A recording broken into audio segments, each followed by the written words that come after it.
This is Jack Moelmann, and today is Saturday, the 5th of July, 2014. We're at the ATOS convention in the Hyatt Regency Hotel in Indianapolis, Indiana. The convention just started yesterday, and so we have the opportunity to get a lot of personalities to be part of this series of videos.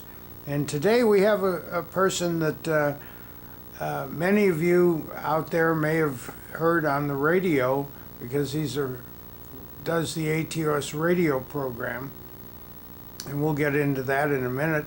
But his name's Steve Worthington, currently living in Minneapolis, and we welcome you, Steve, to this, and let's see what we can get out. When did you first get interested in music? Not necessarily the organ, but I don't know. I think I've always been interested in music, and I grew up in the UK, and of course the radio was constantly playing, and in our house it was playing the light program on the BBC, which was a lot of light music, and I think I got interested in music. And then the first instrument I started with was a violin.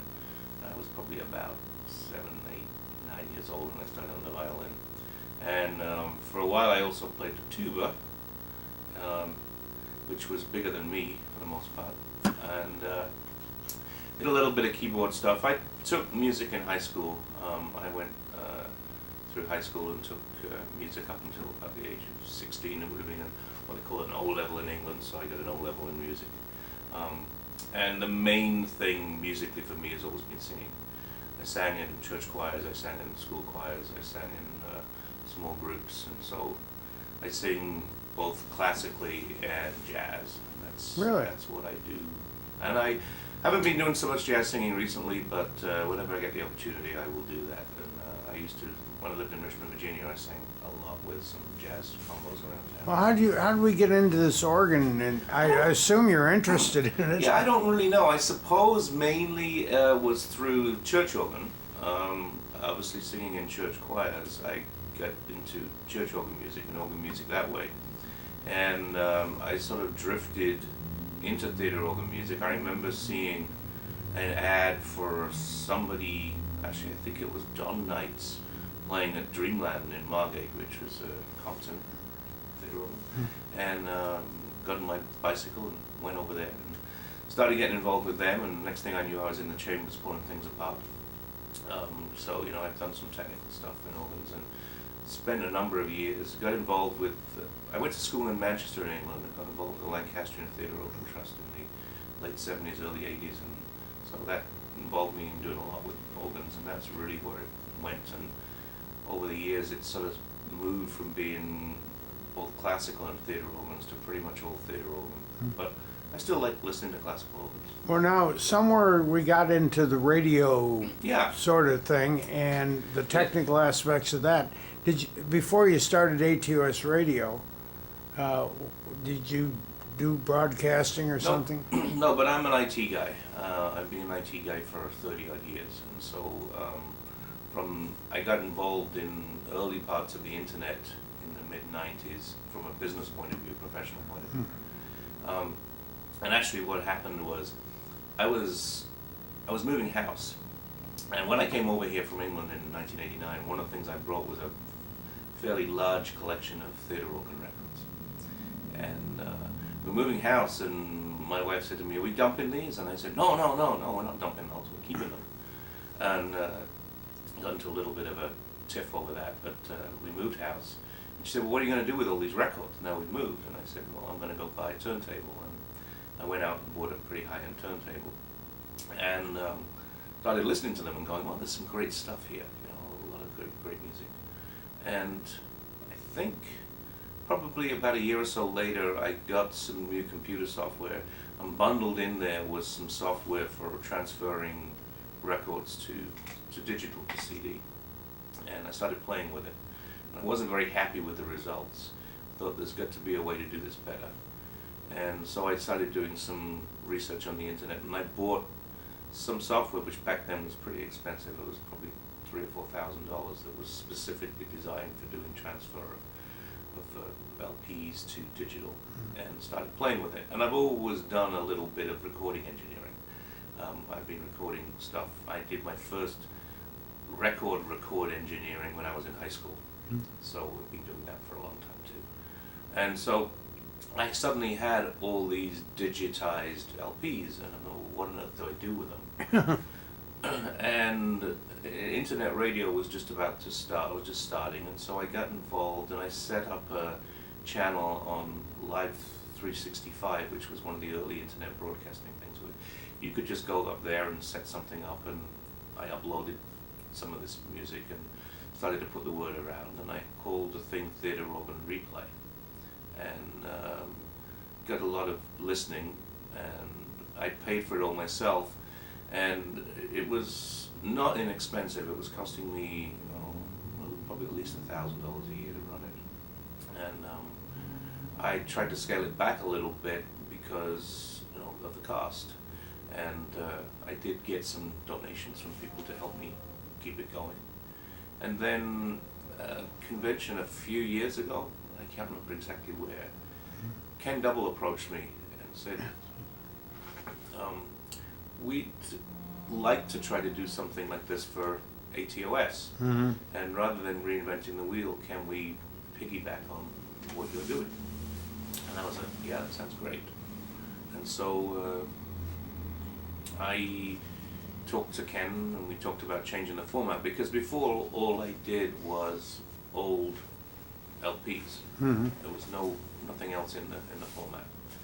So we talked to Ken, changed the format a little, added in CD recordings, added in some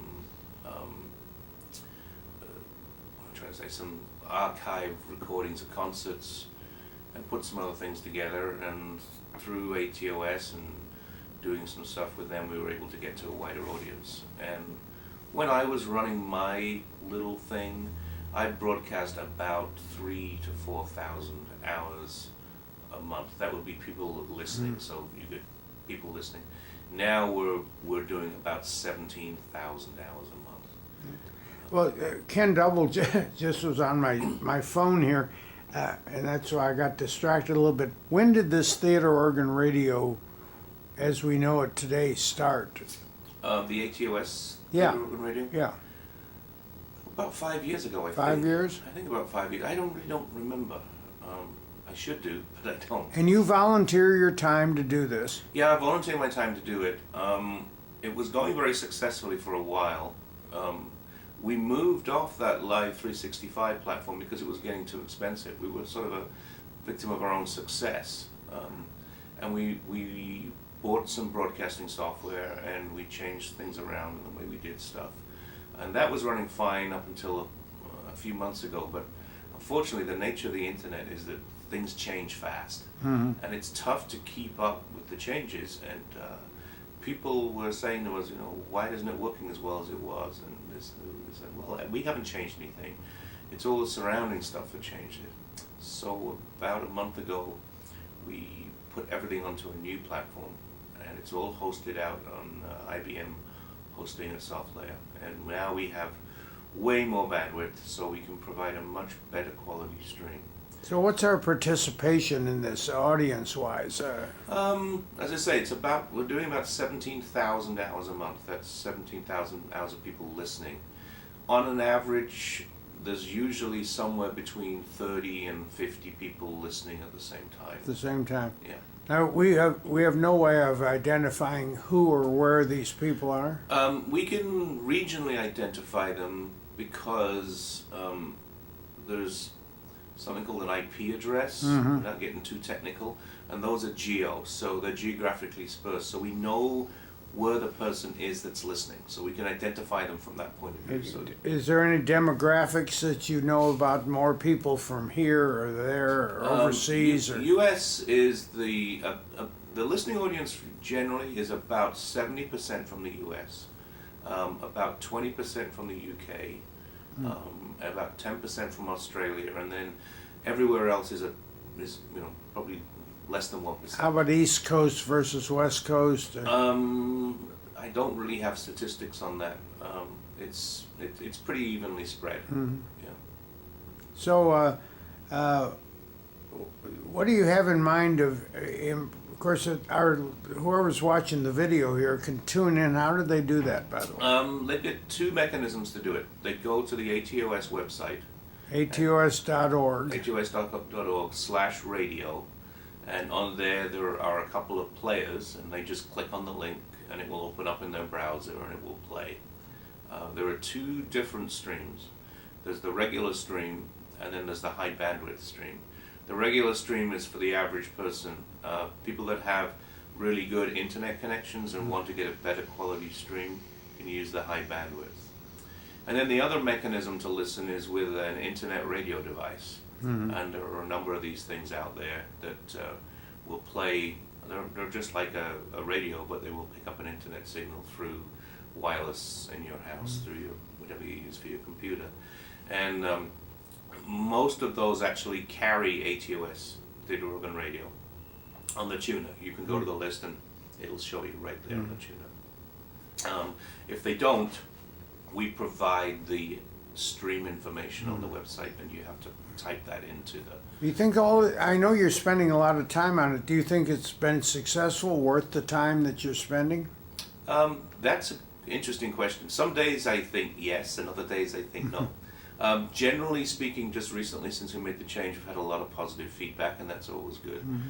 When we were having problems, there's a lot of negative feedback, and you get a little bit like, well, you know, spending all this time trying to make this thing work. And is there but any... I think people, for the most part, that listen appreciate it. And I mean, we know we have over 1,000 individual listeners that listen at one time or another.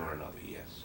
So from that point of view, we're reaching a reasonable number of people, I think. Are we going to do anything dramatic to change in the next from July 5th on? Are we going to... Well, one of the things we did try doing, and I think we'll try to do again, is we did some marketing through Facebook, and that increased listening quite a bit.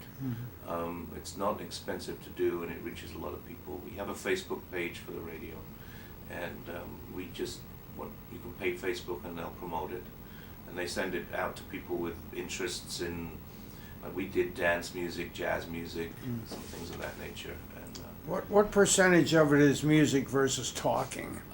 It's about 95% music and about 5% talk. We tried to keep the talk to a minimum, and early on we had a little more talk, and we got a lot of people who came back and said, we don't like this talk, we prefer the music. I was probably one of those talkers. Anyway, I don't want to take up too much time here, but I think it's been very interesting, and I think it's wonderful that you do what you do. And you're here at the convention. You come to these conventions. Yeah, I think I hit my first convention in 1989. Are you looking for radio business while you're here, or you just here to have a good time? I'm just here to have fun. Yeah, I love coming to conventions. I like meeting up with people and seeing people I haven't seen in a while, and I don't get to hear too much live theater organ, and I get to hear it at conventions. So well, let's take the last minute of this, and before we sign off, to give a commercial for your radio show. You want to tell them again what to do? And yeah, so go to atos.org/radio and click on the link that says use our player, and it should come up in your browser, and listen. And the other thing is, you can request. There is a playlist on the website too. There's a list of everything that's in the playlist, and you can go and search that playlist by artist, and if you want to listen to a particular track, just click on it, and within a few minutes it will play. Now, there may be people out here that perform. I don't know exactly who listens to this, but are you after some recordings of one type or another that somebody could send in new material? Yep. I would ask any artists that have new CDs to get those to me. I rely on people sending me CDs and material.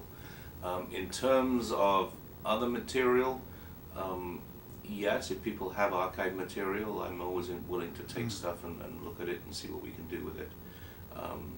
But generally speaking, at the moment, the thing I'm more interested in getting is new CDs, because we haven't had too many of the new releases in the library. They get sent into ATOS for review, but it would be nice if we get a second copy for the radio. Now, do you do this for anybody else, or No. at the same time? This is No, it. Just it, yeah. Well, I think it's wonderful what Yeah, I you're don't doing. really have time to do it for anybody else. Well, good. Anyway, we've spent the last few minutes with Steve Worthington of Minneapolis, and the brains behind the ATOS Theater Organ radio program. I guess that's what we call it. And we thank you for your time. Let's see, today is the 5th of July, 2014. Hyatt Hotel in Indianapolis, part of the ATOS convention that we're having here. And Jack Moelmann signing off until we get to the next interview here. So thank you, Steve. Thank you, Jack.